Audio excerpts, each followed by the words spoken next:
Te invito a que vayas conmigo a Lucas capítulo 17. Lucas capítulo 17. Hoy comenzamos una serie nueva de 4 sermones titulada Discípulos del Reino. Y vamos a estar viendo los versículos del 1 al 10 de Lucas 17. Desde el capítulo 14 de Lucas, Jesús ha dirigido sus enseñanzas a responder a actitudes irreverentes y acciones irreverentes de los escribas y fariseos, personas que buscaban acecharle, que se burlaban de él, que eran hipócritas en cuanto a él. Y él desde el capítulo 14 está respondiendo a esa irreverencia en cuanto a su persona que tenían los escribas y fariseos. Les habla sobre la humildad, le da la parábola de la gran cena, les habla del costo del discipulado. En el capítulo 15 él empieza a hablar de cómo el cielo se goza cuando un pecador se arrepiente y da 3 parábolas. En el capítulo 16 empieza a hablar de no solamente cómo el cielo se regocija cuando un pecador se arrepiente, sino también de lo que prevé que podamos arrepentirnos. Eso que evita que el pecador pueda arrepentirse. Y vimos cómo él cierra ese grupo de lecciones, o cerró, vimos la semana pasada, con la parábola del hombre rico y de Lázaro, haciendo ver la realidad de la eternidad y la necesidad y urgencia de que nos entreguemos en humildad a Dios, vivamos una vida en arrepentimiento delante de Dios. Ahora en el capítulo 17, él centra su enseñanza en sus discípulos, se va a lo más íntimo, a un grupo más cercano a él. Y él les da una serie de enseñanzas de lo que implica ser un discípulo en el reino de Dios. Y por eso yo quise dividir estos primeros 10 versículos de Lucas 17 en ver esas enseñanzas que tienen que ver con la realidad del pecado que nos acecha, cómo debemos estar vigilantes, tiene que ver con la humildad, tiene que ver con el servicio dentro del reino. Así que yo te invito a que, aunque hoy solamente vamos a enfocarnos en los primeros 2 versículos, que leamos estos versículos, 10 versículos de Lucas 17 como introducción a la serie de las próximas semanas. Lucas capítulo 17, desde el versículo 1 dice: Jesús dijo a sus discípulos: es inevitable que vengan tropiezos, pero ay de aquel por quien vienen.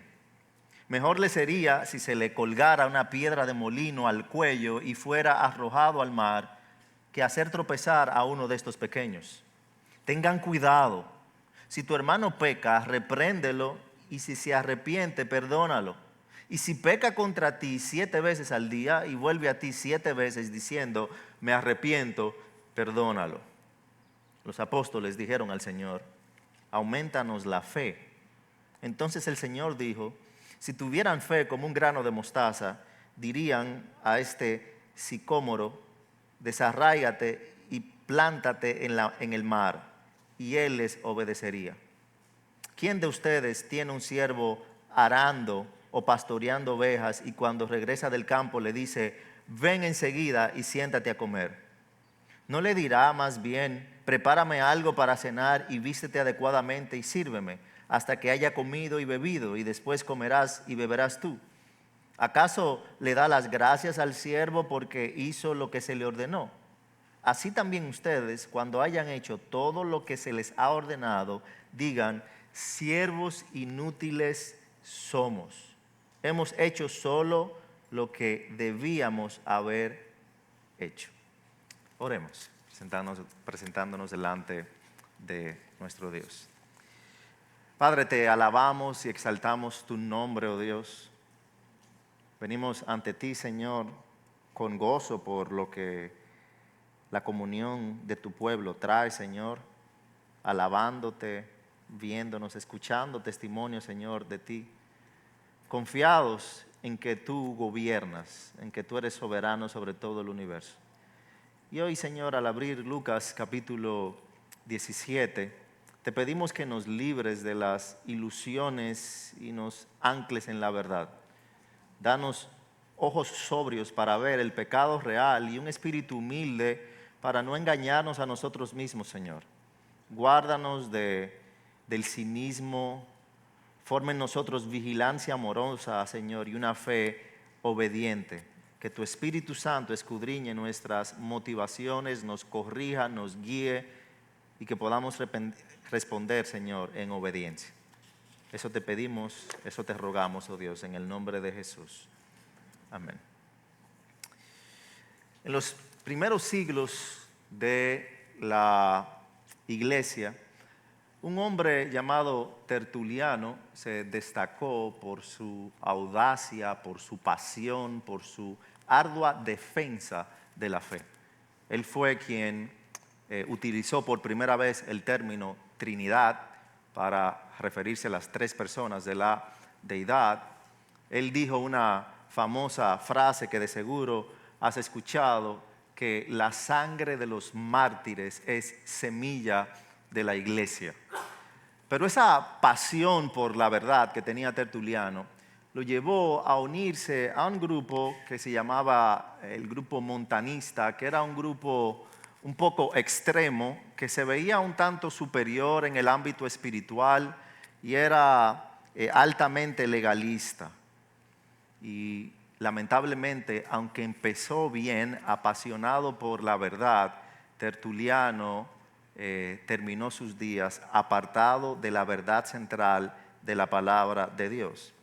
Yo creo que si esa realidad de cómo terminó Tertuliano es triste, yo creo que aún más triste es ver cómo no solamente terminó mal él, sino que por el gran liderazgo que tenía, hizo que muchas personas que eran seguidoras de él, que lo escuchaban predicar la verdad, también terminaran mal.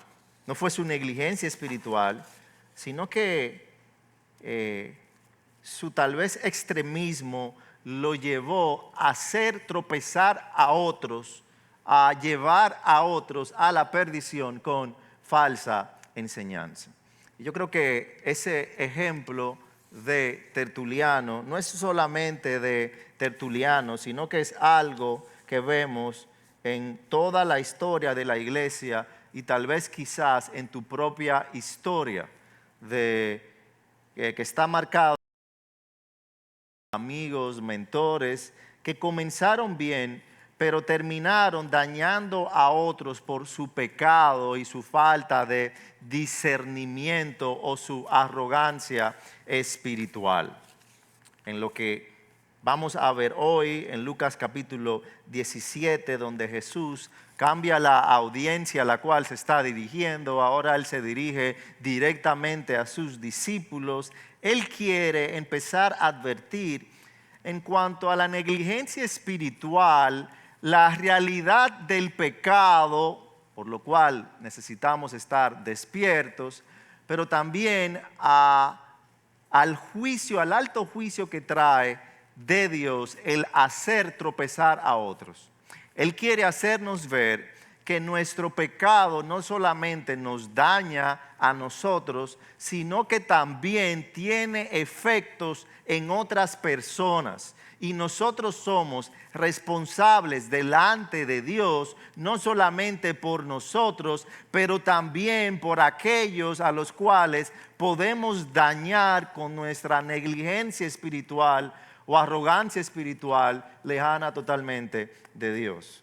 Aquí vamos a ver, como modo de dividir los primeros dos versículos de Lucas 17, dos realidades espirituales que todo discípulo del reino debe abrazar con temor y responsabilidad como ciudadano del reino. Dos realidades espirituales que todo discípulo debe abrazar con temor y responsabilidad como ciudadano del reino. Yo creo que son muy importantes. Yo creo que estas dos realidades las conocemos, pero muchas veces preferimos obviarlas y son de alta importancia pues nos advierten. La primera es que el pecado es una realidad inevitable en un mundo caído. El pecado es una realidad inevitable en un mundo caído. Eso lo vemos en la primera parte del versículo 1 de aquí, de Lucas 17. Aquí Jesús va a enseñar cómo uno de los mayores peligros espirituales que enfrentamos no viene del mundo de allá afuera, sino de nuestra decepción cuando las cosas no salen como esperamos, cuando la iglesia nos hiere, cuando el líder que admirábamos cae, o cuando nosotros mismos tropezamos y descubrimos que somos vulnerables. Por eso Jesús comienza dando una realidad que es una doctrina bíblica importante, hablando de la caída y el mundo pecaminoso en el cual vivimos. Él comienza diciendo en el versículo 1, él no va a dar muchas vueltas, él dice, es inevitable a sus discípulos que vengan tropiezos. Jesús no quiere vender un mensaje falso en cuanto al cristianismo. Él no quiere hacer ver como que todo va a ser color de rosas. Él da una advertencia realista aquí y sumamente pastoral. Los tropiezos vendrán. Y si no lo entendemos bien, podríamos naufragar no solamente por el pecado, sino por la falsa idea de que no va a ocurrir pecado en nosotros o en medio de nosotros. El término que él utiliza aquí, traducido como inevitable o imposible, si tienes la Reina Valera del 60, es una palabra sumamente rara, poco usada en griego, una palabra que hace ver de algo que debe pasar, que es imposible de que no pase. Es como que yo te diga a ti, si saltas sin agarrarte de nada, vas a caer por la gravedad. Sabemos que si alguien salta, lo normal, lo que va a pasar es que va a caer. Jesús quiere hacer ver aquí con esa palabra que la llegada de los tropiezos no es solo probable, sino que es segura.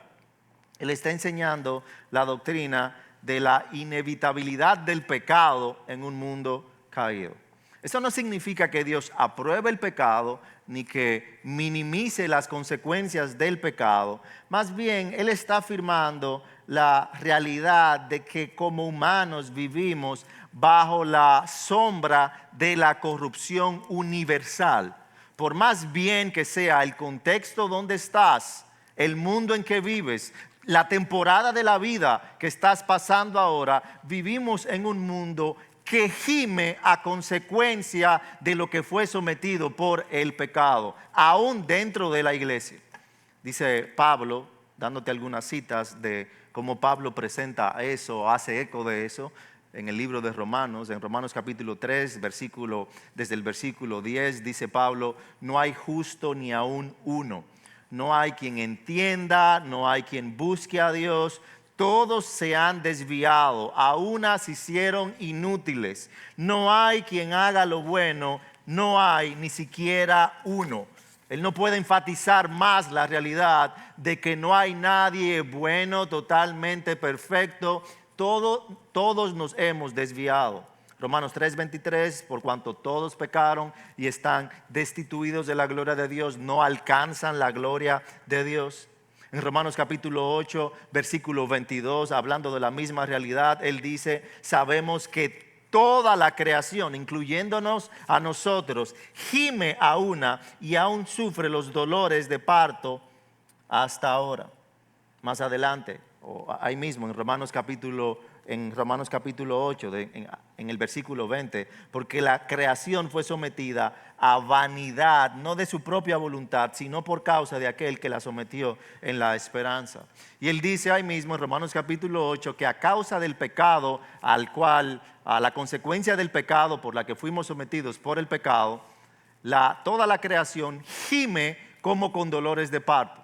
O sea que por más bonito que se vea todo, por más perfecto que te sientas, tu corazón, como dijo Salomón en Eclesiastés, clama por la eternidad, porque lo eterno fue puesto en nuestros corazones y nuestros corazones saben que fuimos creados para más que solo esto. Por eso la muerte nos duele tanto. Por eso todo lo que pasa en esta creación de alguna manera no nos parece normal, porque fuimos creados para más. O sea que en un sentido general, cuando Jesús está hablando de tropiezos, aquí habla de la realidad de la pecaminosidad a la cual fue sometida toda la creación. Sin embargo, no solamente va a lo general, sino que hace un acercamiento, esa palabra que Jesús utiliza cuando Él habla de lo inevitable que serán los tropiezos. Esa palabra traducida como tropiezos viene del verbo escandalón en griego, que habla de escándalo, de algo escandaloso. Originalmente esa palabra se utiliza para hablar del gatillo que activaba una trampa. Cuando haces una trampa, piensa tal vez en una ratonera, que es lo más cercano que tenemos.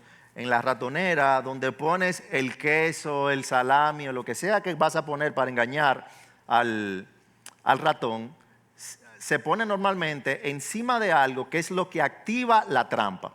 Eso es a lo que se refiere esa palabra tropiezo. Es aquello que activa la trampa para tenerte prisionero. En el término bíblico se va al punto de hablar de aquello que induce al pecado, todo lo que desvía del camino del bien. Y aunque la corrupción del pecado es universal, pues como vimos todos estamos sometidos a las consecuencias del pecado, hay una realidad que cada uno de nosotros carga consigo propios puntos débiles, propias grietas, propios gatillos de tentación. El enemigo no tienta a todo el mundo de la misma manera. Lo que te hace tropezar a ti tal vez no me mueve un músculo a mí. Y por eso no lo hace menos serio. El enemigo sabe y busca hacernos caer en aquello que es nuestra debilidad. Y cada uno de nosotros debe reconocer con humildad que hay caminos en los cuales somos más propensos a caer ante el pecado que otros. Por eso Jesús no solamente advierte del pecado en general, sino del tropiezo como una realidad específica y peligrosa. Ahora, mira algo interesante. Más que lo que Él está diciendo que va a pasar, a mí me llama mucho la atención a quién Él se lo está dirigiendo. Él no está hablando aquí a los escribas y fariseos, no está hablando aquí a incrédulos, no está hablando aquí a personas que lo han rechazado. El texto comienza diciéndonos en el versículo 1 que Él les estaba hablando a sus discípulos. Dijo Jesús a sus discípulos. Él está haciendo esta afirmación dentro del círculo íntimo de su pueblo. En otras palabras, los tropiezos que Jesús tiene en mente no son los del mundo hacia la iglesia, sino los que ocurren dentro del pueblo de Dios. No está hablando del mundo, Él está hablando de nosotros los creyentes. Tenemos que saber que por más que nos guste nuestra iglesia, como daba testimonio Magalis, la iglesia de Cristo está compuesta, incluyendo la iglesia cristiana de la comunidad, de pecadores que hemos sido redimidos por la gracia de Cristo, pero que estamos en proceso de santificación. Estamos en proceso de santificación. Y cuando tú juntas a pecadores, ¿tú sabes qué va a pasar? Van a pecar. Los pecadores, ¿qué hacen? Pecan. La iglesia no está exenta de hipocresía, de legalismo, de codicia, de manipulación, de orgullo, de lujuria. Y de hecho, a veces los tropiezos más dolorosos no vienen de afuera, sino de adentro. Y yo creo que por eso la advertencia de Jesús aquí es una advertencia pastoral. Nos recuerda lo que ya intuimos, que aún dentro de la comunidad de los redimidos el pecado acecha, el diablo siembra cizaña y la carne no ha sido completamente erradicada. Por lo tanto, lo sorprendente no es que eso suceda, lo verdaderamente sorprendente es lo sorprendidos que somos cuando esto ocurre. nos escandalizamos, nos indignamos y hasta muchas veces abandonamos la comunidad como si la iglesia debiera ser un espacio estéril, quirúrgicamente puro, como si la salvación borrara la carne de inmediato. Hay que reconocer que el Evangelio no nos exime del pecado en esta vida. Nos perdona por él, nos confronta por él, nos llama a arrepentimiento, nos forma a través de él, pero la comunidad cristiana no es un salón de exhibición moral, sino un hospital de almas heridas donde Dios, por medio de su palabra, por medio de la obra de su Espíritu, por medio de las pruebas que atravesamos, está formando un pueblo para su gloria.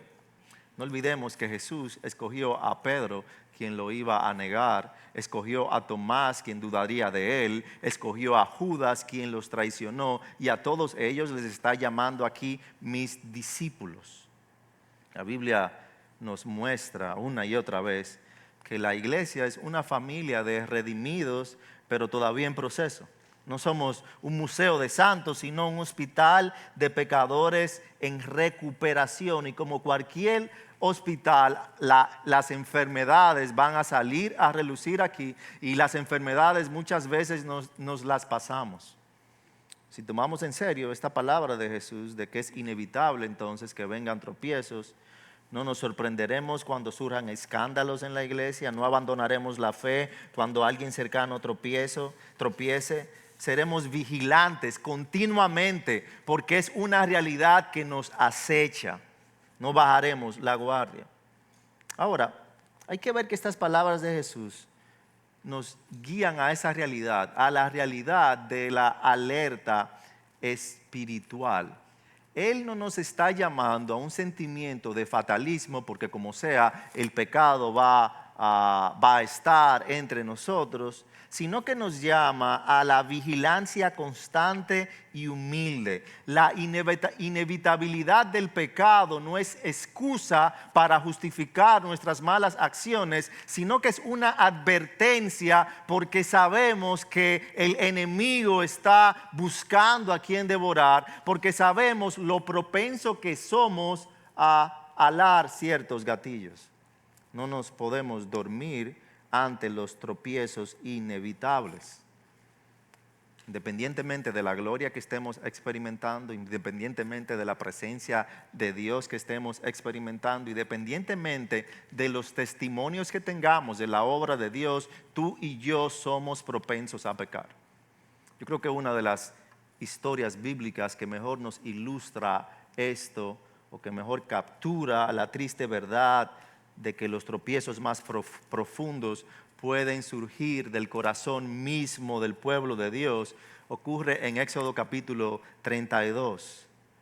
Mientras Moisés está recibiendo la palabra de Dios en Éxodo capítulo 32, luego que el pueblo de Israel había sido liberado del pecado, había clamado a Dios y Dios había obrado de grandes maneras, el Señor, ya habían hecho un pacto con Dios, con el Dios que había obrado milagrosamente por ellos. El Señor le está dando su palabra a Moisés, y en Éxodo capítulo 32 vemos que el pueblo, mientras está esperando a Moisés, justo luego de hacer un pacto con Yahweh, le pide a Aarón, el ayudante de Moisés, que les haga un becerro de oro, un becerro de oro.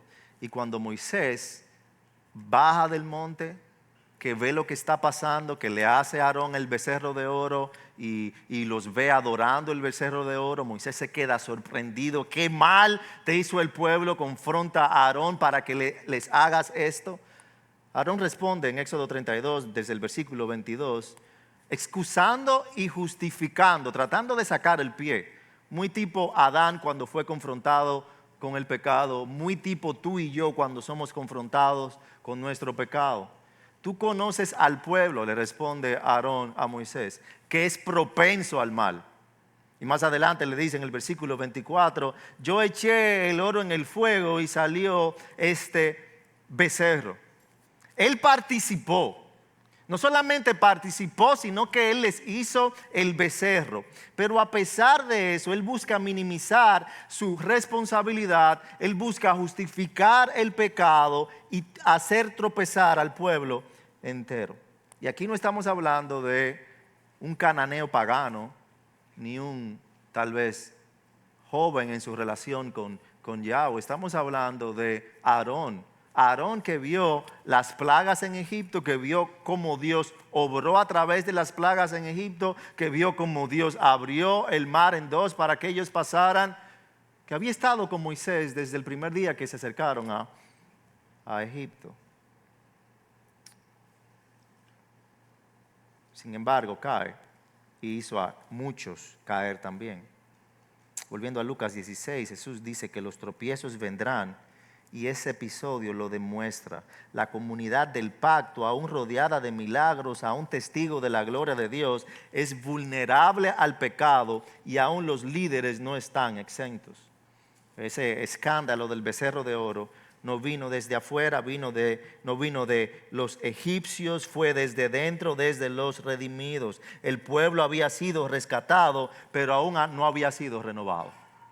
Y eso es lo que Jesús afirma aquí en Lucas 17:1, que mientras caminemos en este mundo caído, la redención es real, pero incompleta. El pecado seguirá siendo parte de la ecuación y no podemos romantizar demasiado nuestra relación con Dios. Y digo romantizar porque muchas veces romantizamos nuestra relación con Dios y pensamos que todo está tranquilo ahora y que todo va a continuar perfecto hasta el cielo. A veces pensamos, estamos como en un high espiritual y pensamos como que casi este es el cielo. Sin duda alguna, la congregación de los santos es lo más cercano que tenemos al cielo, pero la congregación de los santos está llena de pecadores que están en proceso de santificación.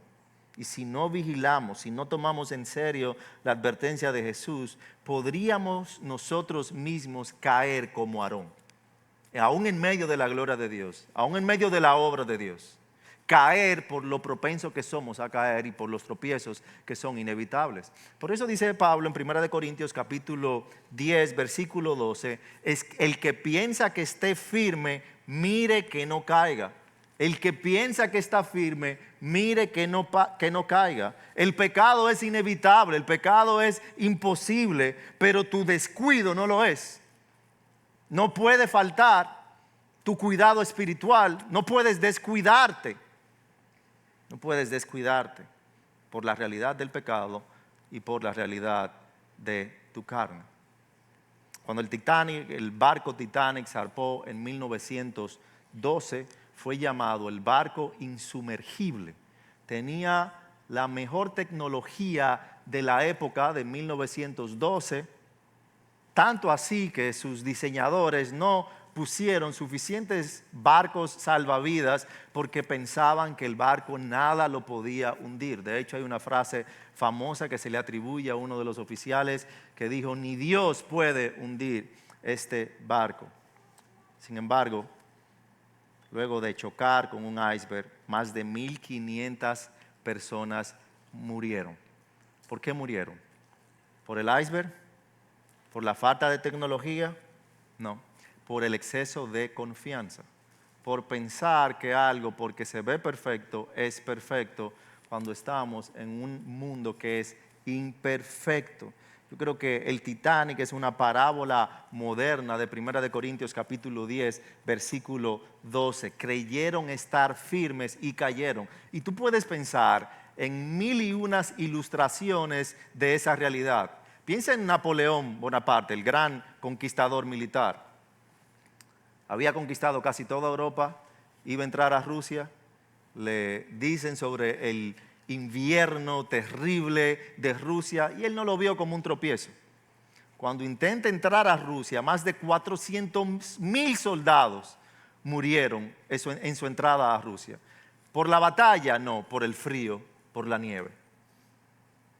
1 Corintios 10:12, memorízatelo. El que piensa estar firme, mire que no caiga. El pecado es inevitable, pero tu descuido espiritual no lo es. Mantente alerta, humilde, cerca de Cristo. La ortodoxia o el conocimiento de ayer no inmuniza contra el tropiezo de hoy. La perfección o todo lo bonito que yo he vivido hoy no hace que el tropiezo de mañana pueda no estar.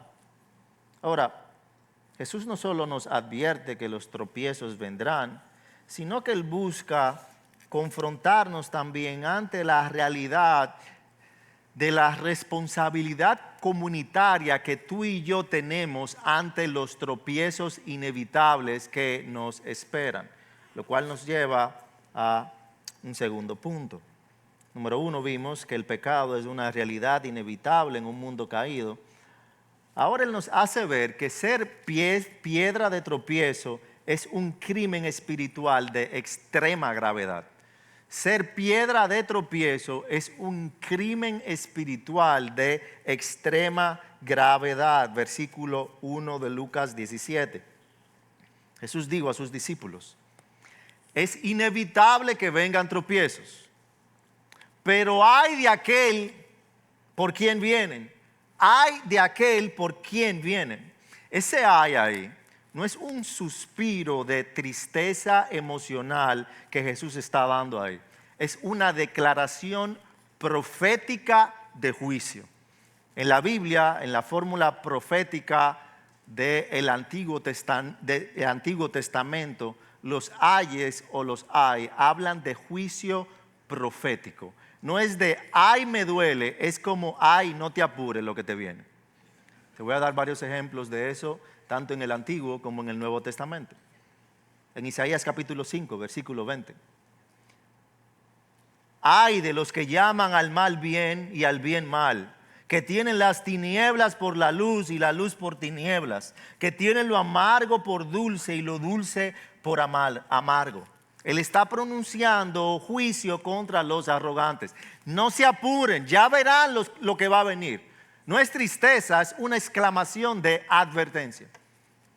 En Habacuc capítulo 2, desde el versículo 6, tenemos lo mismo. Habacuc levanta mensaje de juicio contra las naciones opresoras. Habacuc 2, 6. ¿No pronunciarán todos estos contra él una sátira y burlas e intrigas contra él? Y dirán: ay del que aumenta lo que no es suyo, ¿hasta cuándo? Y se hace rico con préstamos. Versículo 9. Ay del que obtiene ganancias ilícitas para su casa, para poner en alto su nido, para librarse de la mano de la calamidad. Jesucristo también utilizó esa misma fórmula profética de advertencia cuando, dirigiéndose a los escribas y fariseos, en Mateo capítulo 23, desde el versículo 13, les dice: ay de ustedes, escribas y fariseos hipócritas, que cierran el reino de los cielos de los hombres, porque ni entran ustedes ni dejan entrar a los que están entrando. Versículo 14. Ay de ustedes, escribas y fariseos hipócritas, que devoran las casas de las viudas. Versículo 15. Ay de ustedes, escribas y fariseos hipócritas, que recorren el mar y la tierra para hacer un prosélito, y cuando llega a hacerlo lo hacen hijo del infierno 2 veces más que ustedes. Yo te cito todos estos pasajes para que tú veas la seriedad del pecado y cómo Dios no es neutral en cuanto al pecado. Jesús utiliza ese ay ahí en Lucas 17, versículo 1, para hablar de juicio profético contra aquellos que hacen tropezar a otros. No es un mensaje inspiracional, sino que es un mensaje apocalíptico. Nos recuerda que el pecado siempre tiene víctimas, visibles o invisibles, y quien lo facilita, quien lo excusa, quien lo normaliza, quien lo justifica, se hace cómplice no de Dios, sino del infierno. El tropiezo no es un error menor, mi hermano. Nota la seriedad de las palabras, del juicio que dice Jesús que vendrá para aquel que hace tropezar a otros. Versículo 2 de Lucas 17. Esto es escandaloso lo que él está diciendo. Mejor le sería si se le colgara una piedra de molino al cuello y fuera arrojado al mar que hacer tropezar a uno de estos pequeños. La palabra que él utiliza para piedra ahí no es cualquier piedra. Era una piedra grande de varios kilos de peso que se usaba para moler grano y que ni siquiera un hombre podía moverlo. Era un peñón grande que usaban burros, asnos para mover la piedra, por lo tanto que pesaba. O sea que lo que él está diciendo ahí es una escena, nos está pintando una escena brutal. Un hombre atado a esa piedra, empujado a lo profundo del mar, sin redención, sin salvación, sin sepultura digna. Y Jesús dice que le sería mejor morir de esa manera que enfrentar a Dios con la culpa de haber hecho tropezar a alguien pequeño. ¿Quiénes son esos pequeños a los cuales él se está refiriendo? Bueno, no se está refiriendo solamente a los niños, no está hablando aquí de niños. Él se refiere a los débiles en la fe, a los nuevos convertidos, a los espiritualmente frágiles cuya conciencia aún no ha sido fortalecida por años de comunión, de doctrina, de enseñanza, de prueba. Son las ovejas tiernas del rebaño y Cristo aquí está diciendo que el Trino Dios las protege con celo divino. Como un padre que protege a sus hijos más pequeños, así el Padre Celestial busca proteger a los pequeños de su reino. Es mejor morir de una manera brutal que hacer caer a uno de los pequeños. Yo creo que el tropiezo y nuestra actitud cuando tropezamos o cuando hacemos tropezar a otros realmente revela lo que hay en nuestro corazón. Revela lo que hay en nuestro corazón. Como dijo John Stott, nuestra vida puede ser una escalera que eleva a otros hacia Cristo o un obstáculo que los empuja lejos de Él. No hay neutralidad en cuanto al impacto del pecado. Y el pecado no suele solo tener efectos en nosotros, sino que tiene un efecto comunitario dentro de la comunidad de fe. Ahora, ¿por qué es tan grave esto? Porque Dios no solamente nos hace responsables de nuestros pecados, sino también de los efectos de nuestros pecados en los demás.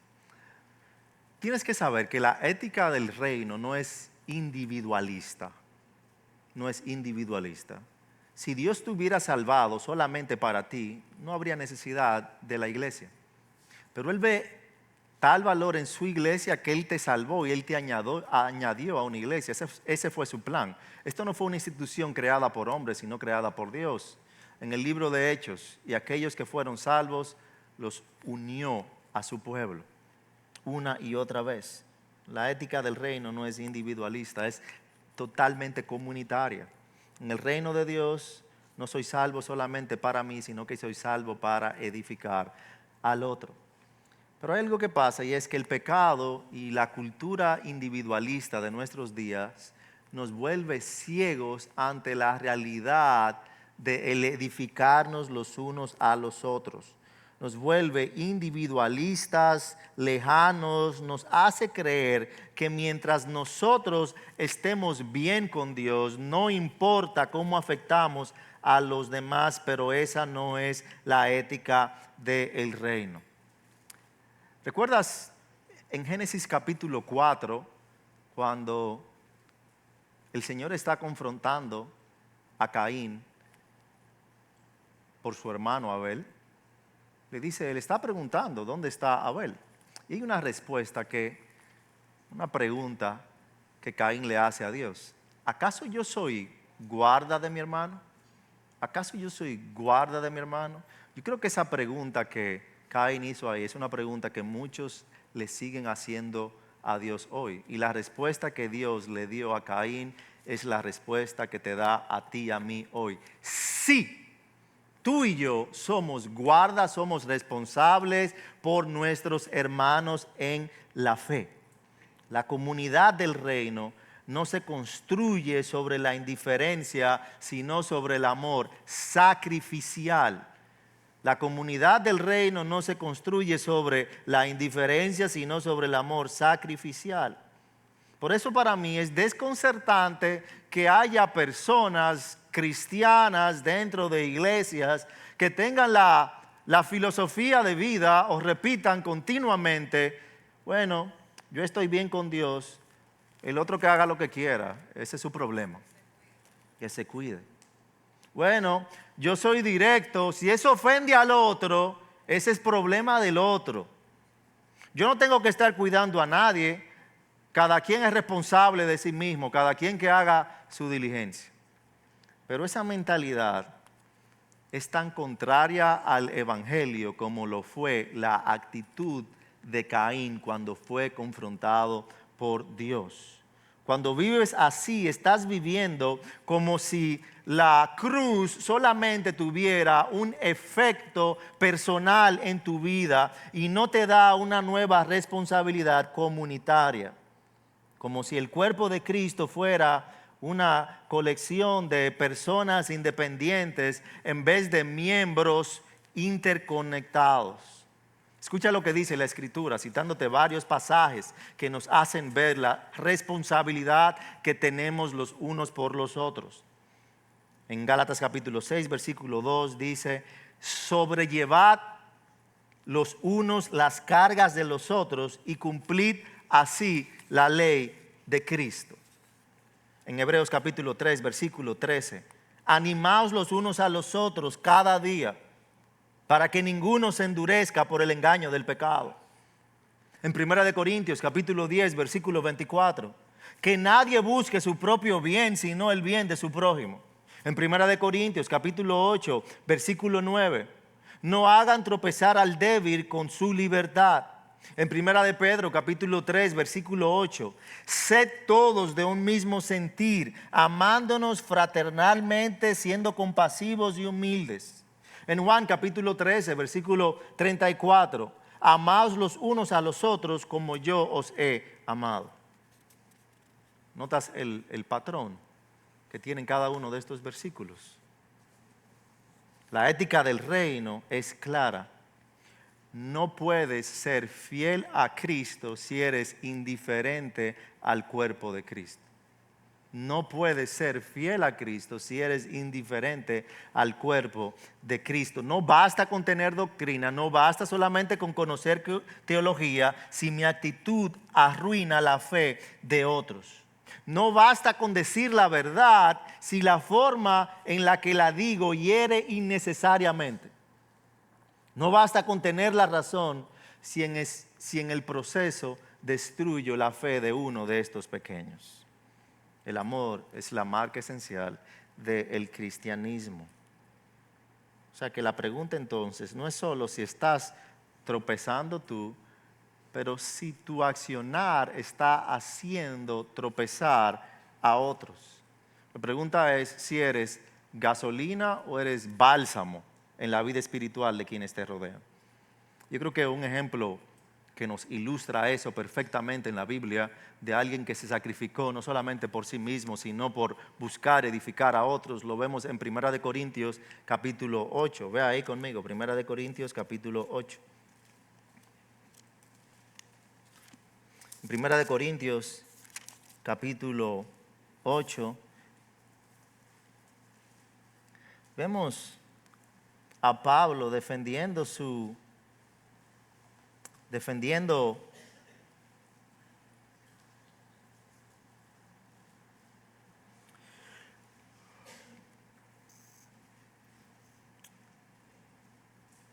hablando sobre el cuidado con la libertad que él tenía como creyente y el ejemplo radical de sacrificio que él hacía por amor a sus hermanos. Y yo creo que esa es de nuevo, eso da en el centro de esa cultura tan individualista, tan de pensar solamente en mí mismo que tienen muchos.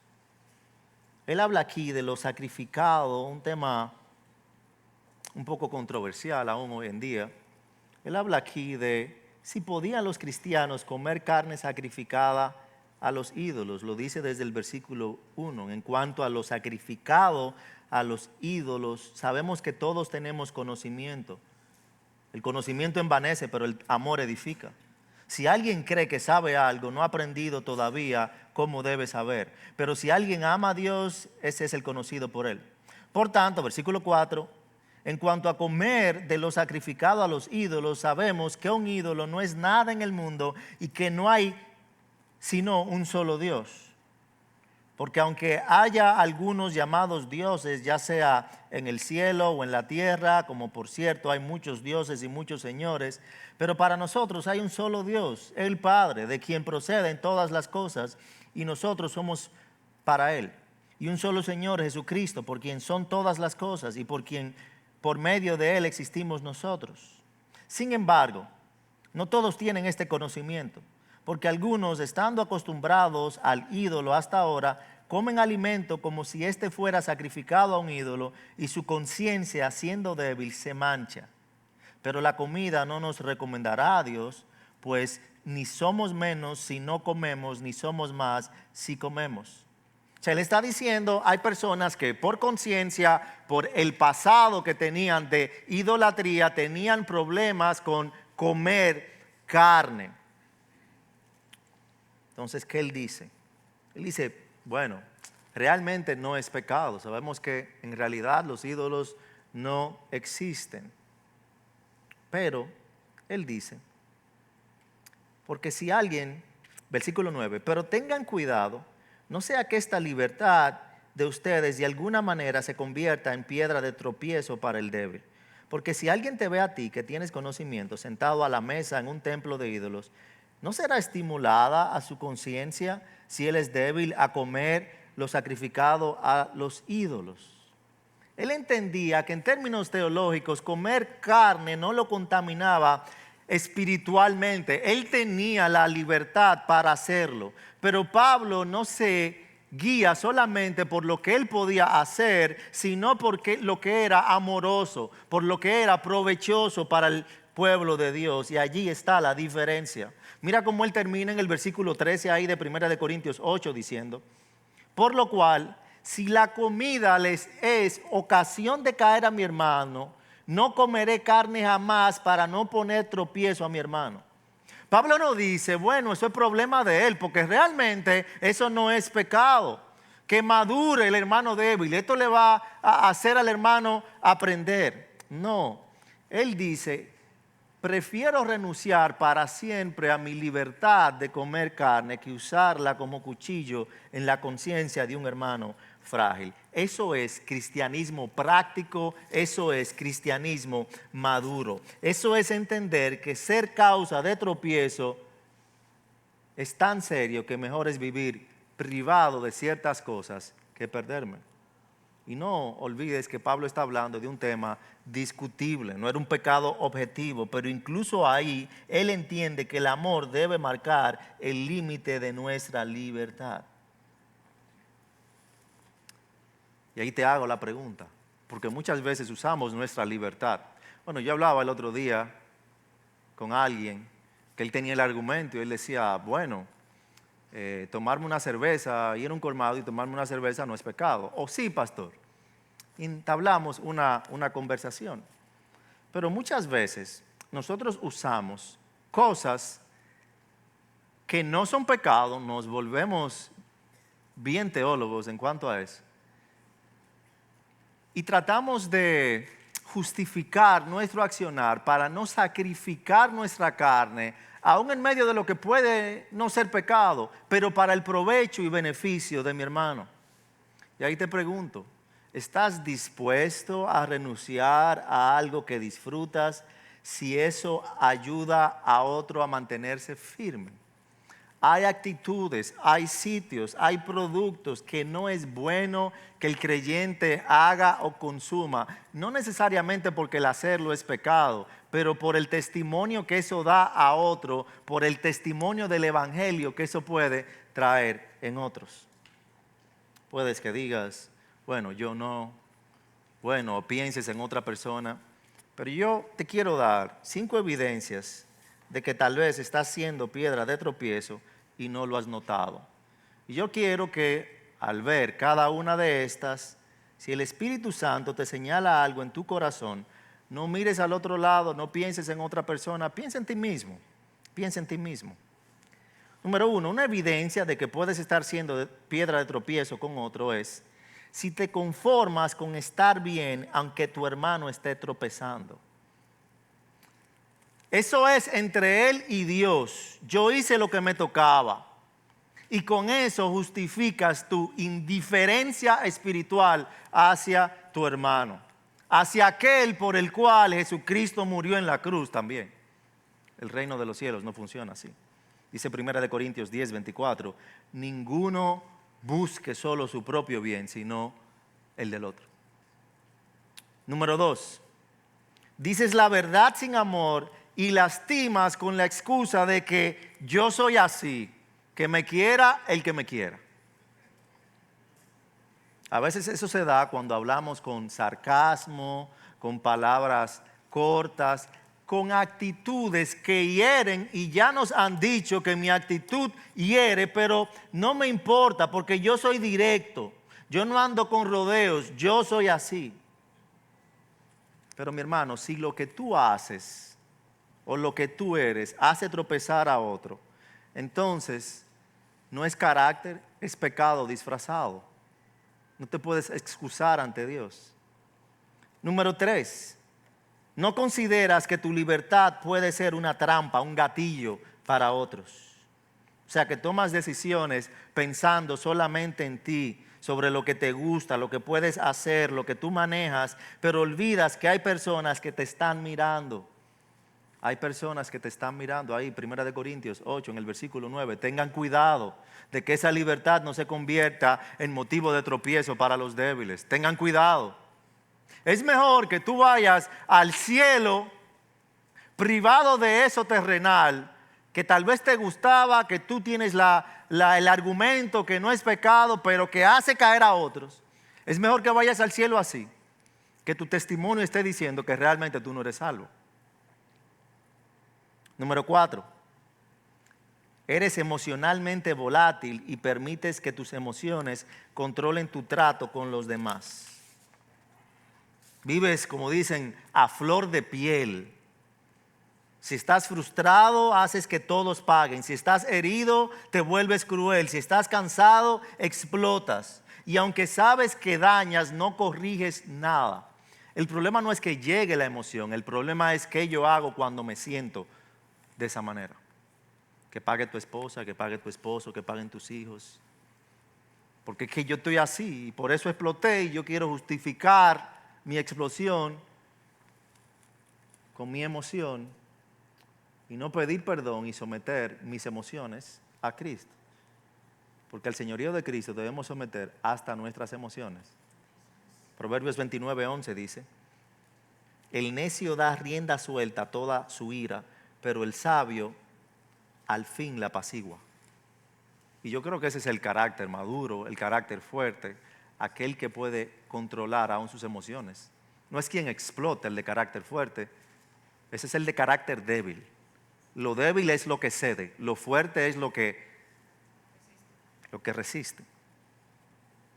Número 5, modelas una espiritualidad que exige mucho, pero ama poco. O sea, esperas perfección, pero das muy poca paciencia. Reaccionas más rápido al error que a la necesidad. Eres ejemplo, pero no eres ternura. Recuerda como dijo Pablo aquí en 1 Corintios 8, el conocimiento envanece, pero el amor edifica. Muchas veces lo que necesitamos no es verdad, sino gracia en medio de la verdad. Ahora, recuerda que ese mismo Jesús que pronunció el ay, es el mismo Jesús que extiende su mano al que tropieza, el que restaura quien se arrepiente, el que fortalece a quien Él quiere edificar. O sea que si al oír esto o leer estas evidencias te sientes culpable, no desvíes tu mirada de Cristo, sino que ven a Él. Porque esa culpa puede ser la misericordia que el Señor está utilizando para traerte a Él a arrepentimiento. El mismo Jesús que pronunció juicio también murió por aquellos que hemos sido de tropiezo para otros. Pedro negó a Jesús públicamente, un escándalo para todos. Imagínate, uno de los líderes dentro del cuerpo de apóstoles, de discípulos que Jesús dejó. Pero Jesús los restauró con ternura y le dijo en Juan capítulo 21, apacienta mis ovejas. O sea que el evangelio es que Cristo cargó con nuestro tropiezo para que los que una vez hicimos tropezar, ahora seamos instrumentos de restauración. Y Él, a ti que has tropezado y a ti que has hecho tropezar, quiere hacerte instrumento de restauración, no porque tú lo merezcas, sino porque Jesús ahora mismo tiene gracia y misericordia para ti. No hay nada más precioso para Jesús que sus pequeños, y no hay nada más peligroso que obstaculizar su camino hacia Él, hasta el camino propio. Y yo creo que el mundo ya es suficientemente peligroso. No le añadamos una piedra de tropiezo más. Si el Señor habló a tu vida hoy, responde en obediencia y humildad, porque hoy es el día de salvación, hoy es el día de restauración para ti, hoy Él tiene gracia para tu vida. No es que te vayas pensando en el otro, no es que te vayas sintiéndote mal, es que te vayas diciendo, el Señor es mi refugio, Él es mi Salvador, yo soy un pecador, pero Él me ha abrazado como mi Padre, Él me cuida, me restaura y quiere usarme para su gloria.